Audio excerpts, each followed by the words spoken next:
ইয়াৰ আগত আমি আমাৰ প্ৰাক্তন আইএছ বৰ্তমান ডেপুটি ডাইৰেক্টৰ শ্বেখৰ সিং বৰ্মন ছাৰৰ লগত আমি কলাইগাঁৱৰ এখন বজাৰ কৰিছিলোঁ তেনেকুৱাই শিশুসকলে বহুতখিনি কথা শিকিবলৈ সক্ষম হৈছিলে। এতিয়া শিশুসকলৰ ইয়াতে বহুতখিনি দিশ সামৰি লৈছে। আমি ভাবিছোঁ বজাৰ হৈছে ইয়াতে কোনোবাই কিনিব নিকিনিব, কিন্তু ডাঙৰ কথা নহয়।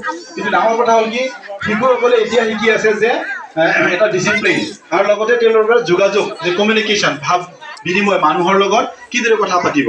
এজন ব্যৱসায়ী হ'লে আমি প্ৰথমতে কি হ'ব লাগে, খুব মাইক হ'ব লাগিব আৰু মিঠা ব্যৱহাৰ মিঠা কথা ক'ব লাগিব, নহয় জানো?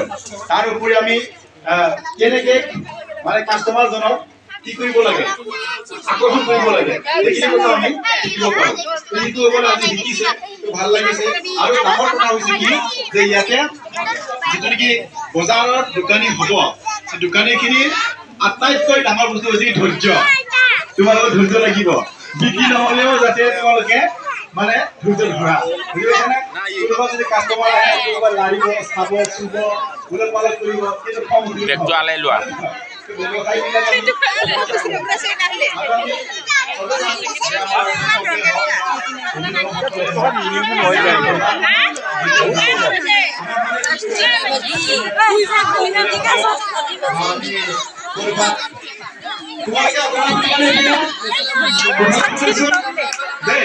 তোমালোকৰ কাৰণে কৈ আছো মই হা,